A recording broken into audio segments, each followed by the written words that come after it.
GIT की smart class में आप सभी का स्वागत है। एमएस पावर पॉइंट की इस क्लास में आज हम लोग पढ़ने वाले हैं स्लाइड शो के बारे में। पिछली क्लास में मैंने आपको एनिमेशन के बारे में बताया था, लेकिन आज की क्लास में हमको स्लाइड शो के बारे में समझना सीखना। देखिए, सबसे पहले मैंने बता रहा था कि स्लाइड शो का मतलब ये होता है कि जैसे अगर मैंने बहुत सारा स्लाइड बना लिया है, जैसे स्लाइड की संख्या अगर आपका 100 है, 150 है, तो इस तरीके से स्लाइड को हम कैसे शो करा के देखना चाहते हैं, इसका हम सेटअप कैसे करना चाहते हैं, इसके लिए स्लाइड शो वाले ऑप्शन पे हम आते हैं। तो जैसे ही स्लाइड शो पे आप क्लिक करेंगे तो इसमें क्या होगा कि बहुत सारे ऑप्शन आपको देखने को मिलेगा। जैसे इसमें पहला ऑप्शन लिखा है from beginning. From beginning, beginning का मतलब होता है बिल्कुल शुरुआत, जिसकी शॉर्टकट की होती है F5। क्या होती है? F5। इसका वर्क क्या है? तो अभी तो स्लाइडों की संख्या हमारे पास 8 है, तो आप आसानी तरीके से पहले नंबर के स्लाइड पे आकर के और आप उसको शो करा के देख सकते हैं। लेकिन मान के चलिए कि स्लाइडों की संख्या अगर 200 हो जाए, 500 हो जाए, तो पहले वाले स्लाइड पे आने में टाइम लगेगा ना। तो ये आपका ऑप्शन मिला है फ्रॉम बिगिनिंग, मतलब आप किसी भी स्लाइड पे आप क्यों ना रहिए, अगर आप 250 वाले स्लाइड पे भी हैं और ओनली F5 बटन दबाएंगे तो वो स्लाइड आपका बिल्कुल स्टार्टिंग लेवल से शो होगा, बीच से शो नहीं होता। ये हमारे फ्रॉम बिगिनिंग का वर्क होता है। और अगला ऑप्शन दिया फ्रॉम करंट स्लाइड। अब इसका क्या प्रयोग है? तो करंट का मतलब ये होता है कि तत्काल में, अगर तत्काल में आप चौथे नंबर के स्लाइड पे हैं तो ऐसा नहीं कि यहाँ पे फ्रॉम करंट स्लाइड करेंगे तो एक नंबर से हो जाएगा, नहीं, वहीं से स्टार्ट होगा जहां पे आप प्रेजेंट में रुके हुए हैं। तो यही दोनों का वर्क है। जैसे मान के चलिए कि हम यहीं पे हैं और F5 बटन दबाते हैं, तो पहला स्लाइड का नाम क्या है? About input device. और हम हैं किस नंबर पे? 4 नंबर पे, एमएस ऑफिस वाले पे हैं। यहीं पे F5 बटन आप प्रेस करिए, क्या है? अबाउट इनपुट यूनिट है। समझ में आया? तो ये हमारा क्या होता है? बिगिनिंग का काम होता है। बिगिनिंग का मतलब होता है बिल्कुल स्टार्टिंग लेवल से, बिल्कुल शुरुआत से। और वही फ्रॉम करंट पे आते और तब जाकर के करंट का मतलब ये रहता है कि जिस स्लाइड पे आप प्रेजेंट में रुके हैं बस वहीं से स्टार्ट हो जाता है। इसकी शॉर्टकट की शिफ्ट प्लस F5 होता है। जैसे मान के चलिए कि हम यहाँ पे सॉफ्टवेयर वाले स्लाइड पे हैं, अब हम चाहते हैं कि यही से स्लाइड हमारा आगे बढ़े, तो शिफ्ट प्लस, कोई दिक्कत? या तो देखिए दो ऑप्शन इसमें दिया है, फ्रॉम बिगिनिंग करेंगे तो शुरुआत से स्टार्ट होगा, देखिए, और फ्रॉम करंट यहाँ पे अगर आप आते हैं करंट का इस्तेमाल करते हैं तो यहीं से स्टार्ट हो जाता है। दोनों में बस यही अंतर है, लिख लीजिएगा कॉपी में। फ्रॉम बिगिनिंग का शॉर्टकट की F5 होता है और करंट स्लाइड शो का शॉर्टकट की शिफ्ट प्लस F5 होता है। अगला जो ऑप्शन दिया है वो है प्रेजेंट ऑनलाइन। क्या दिया? Present online. तो प्रेजेंट ऑनलाइन का कोई काम नहीं होता है, क्योंकि ये यूएसए कंट्री का बना हुआ सॉफ्टवेयर है। ये अपनी रिक्वायरमेंट के हिसाब से नहीं है प्रेजेंट ऑनलाइन वाला ऑप्शन, ये अमेरिका सॉफ्टवेयर का बना हुआ है और अमेरिका कंट्री के आदमी यहाँ से इसका प्रयोग करके देख सकता है, क्योंकि हमारे ये यूज में नहीं, इसलिए हम इसका प्रयोग छोड़ देंगे, ठीक है। इसका कुछ प्रैक्टिकल नहीं है कि मैं आपको बता सकूं। अगला जो ऑप्शन दिया है वो है आपका कस्टम स्लाइड शो। याद करिए मैंने आपको स्लाइड को ग्रुप बनाना बताया था, कहां पर? स्लाइड को मैंने ग्रुपिंग करना बताया था, सेक्शन वाइज डिवाइड करना। होम टैब में मैंने आपको सेक्शन ऑप्शन के बारे में बताया था, याद है? नहीं याद है? होम टैब में मैंने सेक्शन ऑप्शन के बारे में बताया था, नहीं याद है? नहीं याद आ रहा है? तो हमने क्या बताया था कि हर एक स्लाइड को हम अलग अलग सेक्शन दे सकते हैं। मैंने बताया भी था, बहुत डीपली बताया था कि क्लास नंबर 7 में कै गो स्लाइड के बारे में पढ़ाना है, क्लास नंबर 8 में कै गो स्लाइड के बारे में पढ़ाना है, क्लास नंबर 9 में कै गो स्लाइड के बारे में पढ़ाना है। तो हम स्लाइड को अपनी रिक्वायरमेंट के हिसाब से सेक्शन में कन्वर्ट कर सकते हैं। तो इससे प्लस पॉइंट ये रहता है कि आपका स्लाइड, अगर बहुत सारा स्लाइड आपने बनाया है तो वो स्लाइड आपका ग्रुपिंग में हो जाता है। मैंने बताया था सेम उसी तरीके से अगर आप आ जाते हैं सबसे पहले स्लाइड शो में, तो सेम उसी तरीके से आपका दिया हुआ है कस्टम स्लाइड शो। मतलब जितना भी स्लाइड मैंने बनाया है, टॉपिक वाइज कहिए या क्लास वाइज कहिए या टाइम वाइज कहिए, हम उसको डिवाइड करना चाहते हैं, बांटना चाहते हैं ग्रुप के हिसाब से। इसके लिए कस्टम स्लाइड शो का इस्तेमाल किया जाता है। जैसे ही आप इस पे क्लिक करेंगे, इसमें एक ऑप्शन आपको मिलेगा कस्टम शो। कहाँ बिजी है? या तो मोबाइल चलाओ नहीं तो कंप्यूटर पढ़ लो। आईडी कार्ड भी नहीं लगाया हूँ।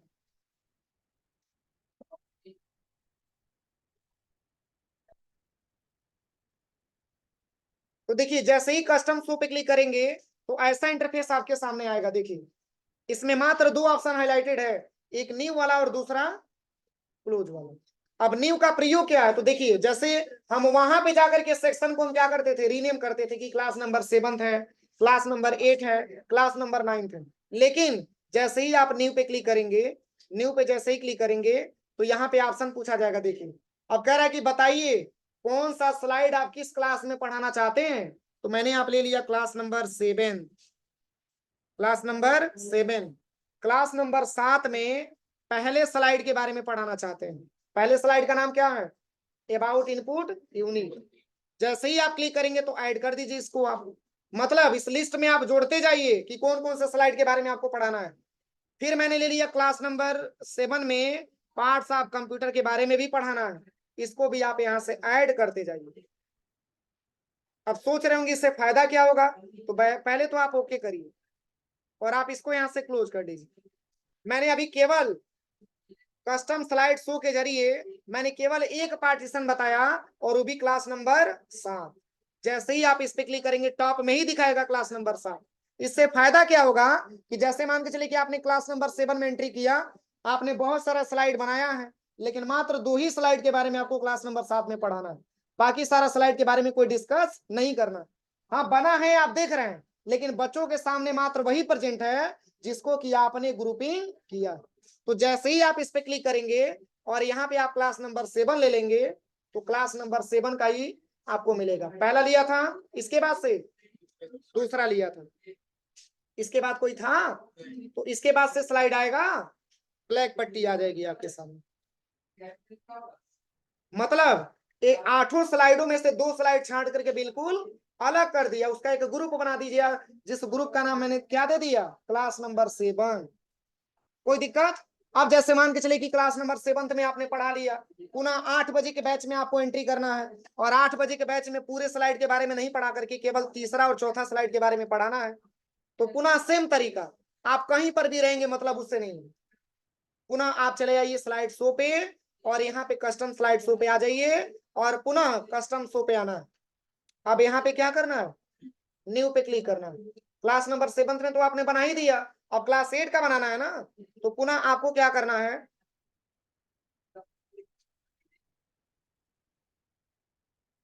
देखिए पुनः क्या करना है, यहाँ पे आपको टाइप करना है क्लास नंबर 8। Class number 8। अब क्लास 8 में मैं पढ़ाना चाहता हूँ स्लाइड नंबर 3 के बारे में, इसको भी ऐड करिए, और स्लाइड नंबर 4 के बारे में इसको भी ऐड करिए। अब यहाँ से ओके करिए। इससे कुछ आइडिया मिल रहा है आपको, क्या समझ में आ रहा है, मतलब जो आप यहाँ पे सिलेक्शन करेंगे उसका एक ग्रुप बन जाएगा, उसी के ग्रुप के हिसाब से आप बता सकते हैं, उसके अदरवाइज कोई ऑप्शन आपको नहीं मिलेगा। अब देखिए राइट एरो दबाइए, कुछ भी नहीं करेगा, वहीं से हट जाएगा। मतलब ये समझ चुका है कि अगर ये क्लास नंबर 7 में पढ़ाना चाहते हैं तो मात्र हमको 2 प्रेजेंटेशन ओपन करना, पहला और दूसरा। अगर ये क्लास नंबर 8 में जाते हैं तो तीसरा और चौथा के बारे में इनको बताना है। तो इसको मैंने अपने हिसाब से क्या कर दिया, ग्रुप वाइज मैंने बांट दिया, ताकि क्लास में जाने के बाद अक्सर ऐसी प्रॉब्लम होती है कि अभी तो स्लाइडों की संख्या 8 है, तो आप आसानी तरीके से देख करके भी तो बता सकते हैं कि आज की क्लास में केवल हमको इनपुट डिवाइस के बारे में जानना है और पार्ट्स ऑफ कंप्यूटर के बारे में जानना है। लेकिन मान के चलिए कि क्लास नंबर 8 में आपने एंट्री किया और आपको हेल्प नहीं मिल रहा है कि हमको पढ़ाना क्या है, तो अगर आप इसको डिवाइड किए रहेंगे तो तत्काल में आपने वहां पे क्लिक किया और वही स्लाइड आएगा जिसको आपने मार्किंग पहले से किया हुआ। समझ में आ रहा है कि नहीं आ रहा। इसके बाद से देखिए इसमें और भी ऑप्शन क्या दिया है, कस्टम शो पे अगर आप क्लिक करते हैं और भी ऐड करना है, लेकिन ऐड कब होगा, जब स्लाइडों की संख्या ज्यादा मात्रा में रहेगा तब। कम स्लाइड में आप ग्रुपिंग करेंगे उतना अच्छा नहीं लगेगा, कम में भी कर सकते हैं, लेकिन आपको समझ में आना चाहिए कि ग्रुपिंग का इफेक्ट कैसे काम कर रहा है। और भी बढ़ाना है तो और भी आकर के यहाँ पे कस्टम शो पे बढ़ा सकते हैं। अगर डिलीट करना चाहते हैं तो पुनः इस पे क्लिक करिए और यहीं पे एक ऑप्शन आता है रिमूव का, आप इसको रिमूव भी कर सकते हैं। और एक और ऑप्शन दिया है, जैसे एडिट करना चाहते हैं, जैसे क्लास नंबर 7 में आपने पहला स्लाइड लिया और दूसरा स्लाइड लिया, आपने गलती से पहला और दूसरा ले लिया, इसमें और भी आपको बढ़ाना था, यानी कि आपको 8वें नंबर के स्लाइड के भी बारे में पढ़ाना था, तो आप इसको भी आप यहाँ से एडिट कर सकते हैं। और एडिट करने के बाद बस यहाँ से ओके कर दीजिए। अब एडिट हो गया, पहला, दूसरा और 8वें नंबर का स्लाइड आपके सामने आ गया। तो ये आपका क्या होता है, ग्रुपिंग होता है। हम आसानी तरीके से इसका ग्रुप कर सकते हैं। और कुछ नहीं करना है, यहाँ से आप इसको क्लोज कर दीजिए। अब अगर आप इसको सेव कर देते हैं फाइल पे आकर के, अगर आप इसको सेव कर देते हैं तो भी 5 महीने के बाद, 7 महीने के बाद अगर आप उस क्लास में एंट्री करेंगे तो ऑटोमेटिक आपको समझ में आ जाएगा कि क्लास नंबर 7th में हमको कौन कौन से स्लाइड के बारे में पढ़ाना है। ये डिलीट नहीं होता है, जब डिलीट करेंगे तभी डिलीट होगा, और जब हटाएंगे वहां से रिमूव करेंगे तभी रिमूव होगा। देखिए अब अगर आप यहाँ पे आते हैं स्लाइड शो पे, यहाँ पे क्लिक करते हैं तो दोनों क्लास आपको दिखा रहा है। जितना भी क्लास ऐड करेंगे उतना क्लास आपको दिखाता जाएगा। कोई दिक्कत किसी को? अब चलिए नेक्स्ट जो ऑप्शन दिया है वो है अगला, सेटअप स्लाइड शो।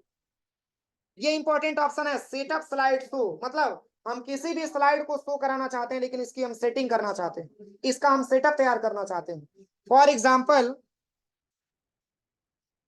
जैसे देखिए यहाँ पे हम आ जाते हैं और इसको हम करते हैं शिफ्ट प्लस F5। किसकी शॉर्टकट की होती है shift plus F5? Current slide show, shift plus F5। देखिए ये ओपन हो गया ना, तो इसमें क्या आपको टाइटल बार कहीं दिख रहा है, स्टेटस बार कहीं दिख रहा है? ये फुल स्क्रीन में हो चुका है। अब हम चाहते हैं कि इसको थोड़ा सा नॉर्मल स्क्रीन में कर दें, कि उसमें हमको सॉफ्टवेयर का नाम भी दिखा है और प्लस हमारा स्टेटस बार भी दिखा है।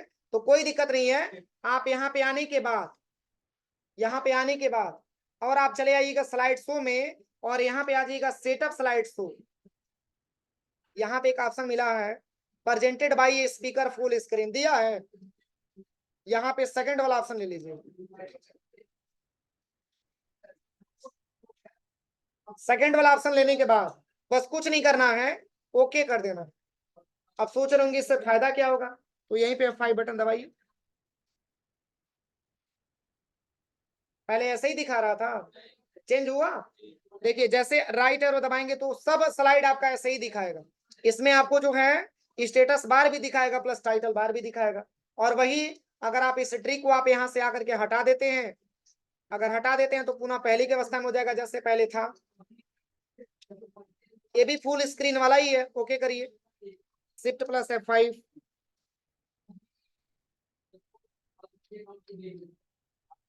कोई दिक्कत किसी को? अब चलिए इसमें और भी क्या ऑप्शन दिया है, इसमें और भी जो ऑप्शन दिया है, लूप, लूप कंटिन्यू अनटाइल स्केल। मतलब जैसे आपने लैब में प्रैक्टिकल करके आपने देखा होगा कि अगर आप 4 को स्लाइड बनाए हैं तो जब स्लाइड आप इंसर्ट कराते हैं तो जब लास्ट स्लाइड होता है तो ब्लैक कलर का पट्टी आता है। अब हम ये चाहते हैं कि ब्लैक कलर का पट्टी आए ही ना, 4 तक दिखाए, पुनः जब 4 इंड हो तो पुनः 1 नंबर से पुनः स्टार्ट हो जाए, मतलब उसी को बार बार रिपीट करे। तो आप इसको आप यहाँ से इनेबल कर दीजिए, ओके करिए। अब देखिए शिफ्ट प्लस F5 दबाते हैं, पहला नंबर का स्लाइड, दूसरा हो गया, तीसरा हो गया, चौथा हो गया, पांचवा हो गया, छठवां हो गया, सातवां हो गया और आठवां हो गया। इसके बाद से ब्लैक पट्टी आनी चाहिए ना, डायरेक्टली 1 नंबर के लेके चला आएगा। और वही अगर आप इसको हटा देते हैं तब क्या होता है, देखिए मैं इसको यहाँ से डिसेबल कर देता हूँ। अब यहाँ से ओके करते हैं। अब देखिए शिफ्ट प्लस F5,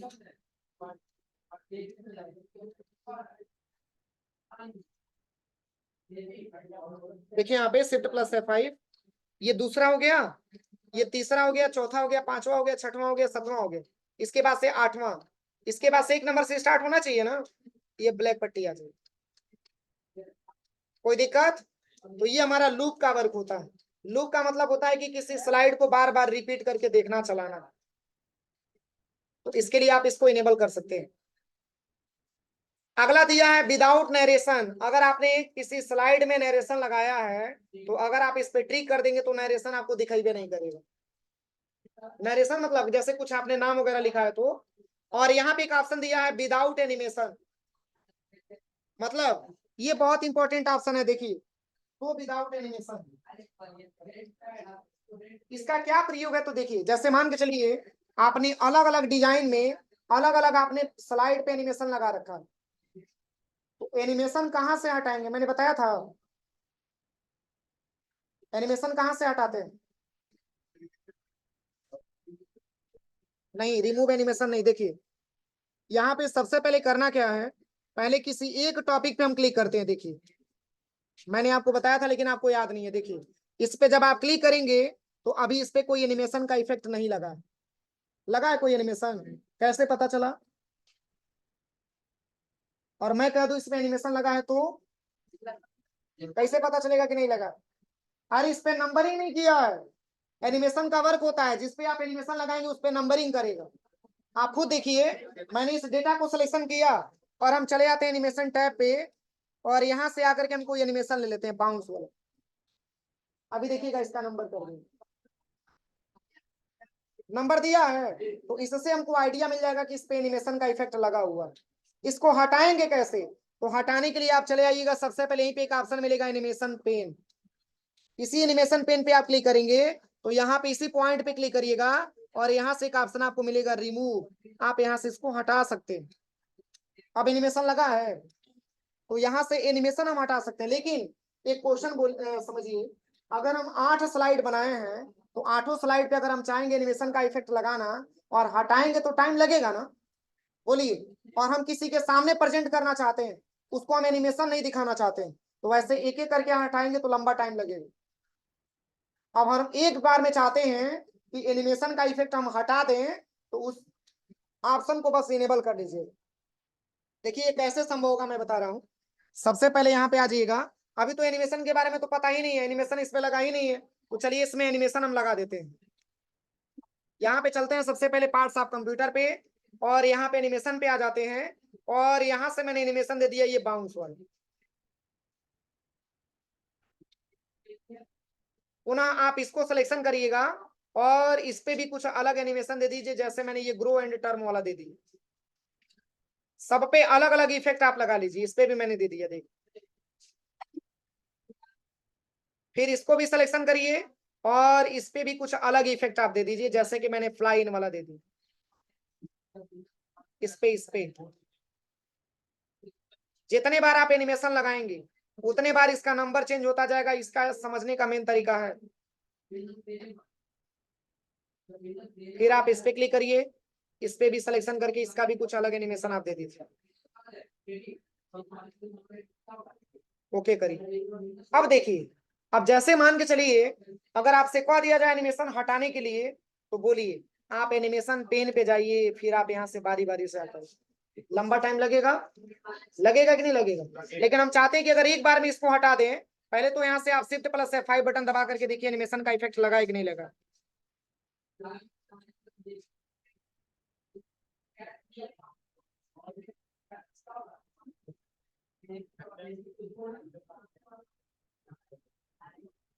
सही है ना?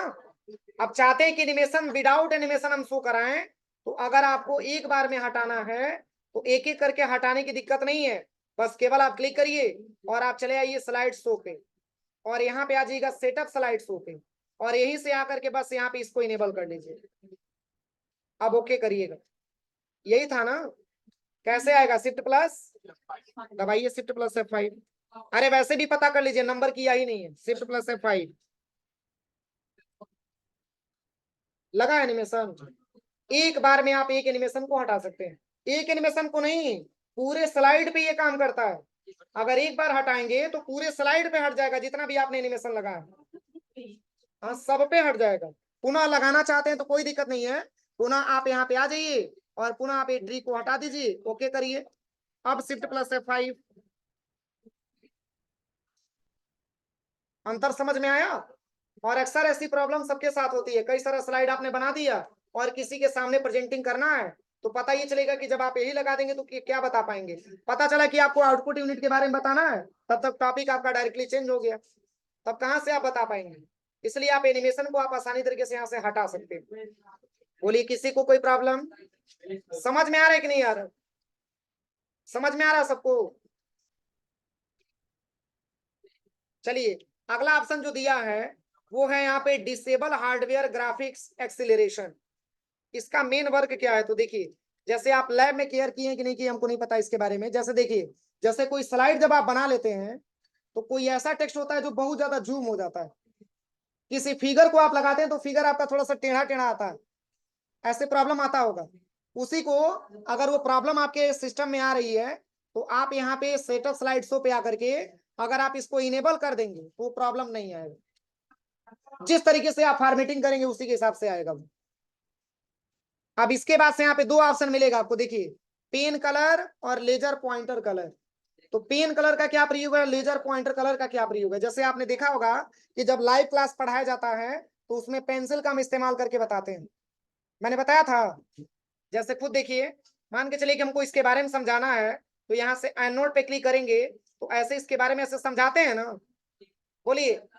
लेकिन अगर आप यहाँ से नहीं लेना चाहते हैं तो पावर पॉइंट ने आपकी व्यवस्था दे रखा है कि आप डायरेक्टली आप यहाँ से भी पावर पॉइंट से भी इसके बारे में आप डिटेल बता सकते हैं। तो करना क्या है, पहले आप शिफ्ट प्लस F5 दबाइए, शिफ्ट प्लस F5। अब यहीं पे एक नीचे ऑप्शन आता है, देखिए पेन कलर, देखिए यहाँ से दिया है। इसके बारे में बताना है, ऐसे ड्रैग एंड ड्रॉप करके ऐसे बता सकते हैं। कीबोर्ड के बारे में जानना है, हार्डवेयर के बारे में जानना है, इसके बारे में आप आसानी तरीके से बता सकते हैं। दिया है इसमें एक लेजर वाला ऑप्शन भी दिया, देखिए इसमें आप लेजर भी चला सकते हैं, इसमें लेजर का भी ऑप्शन दिया।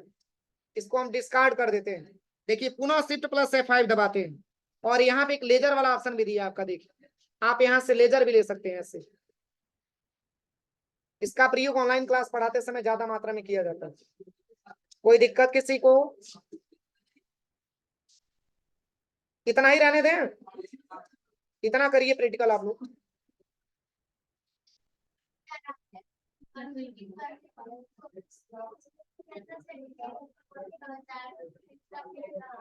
हाँ दूसरा पेज ना, तो इसके लिए करना क्या पड़ेगा, देखो मैंने जब स्लाइड बनाया था तो इसमें अलग अलग ट्रांजिशन का मैंने यहाँ पे आफ्टर दे दिया था ना, ये सब में आफ्टर वाला ऑप्शन हटाना पड़ेगा। देखो सब में आफ्टर वाला ऑप्शन हटाना पड़ेगा।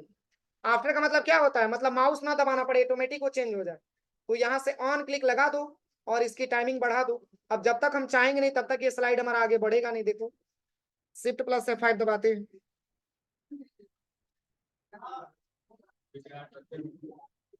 नहीं बढ़ेगा आगे जब तक कि हम राइट एरो ना दबाएं। राइट एरो दबाएंगे तभी दूसरा आएगा, राइट एरो दबाएंगे तभी दूसरा आएगा। देखो इसके पहले नहीं आ सकता है, मतलब हमको बिना दबाए राइट एरो ये काम नहीं करेगा। जैसे तुम्हारे कहने का मतलब ये ना कि जैसे पार्ट्स ऑफ कंप्यूटर के बारे में हमको पढ़ाना है या आउटपुट यूनिट के बारे में पढ़ाना है और बारंबार ऑटोमेटिक चेंज होता जा रहा है, तो चेंज होगा तो हम समझा कैसे पाएंगे। तो आप इसको टाइमिंग को बंद कर दीजिए, आप ऑन क्लिक वाला ऑप्शन हटा लगा दीजिए, मैंने ट्रांजिशन में बताया भी है। ऐसे कर लेंगे तो ये कंप्लीट हो जाएगा, ठीक है। इतना करिए, शेष हम लोग कल पढ़ा जाएगा, ठीक है।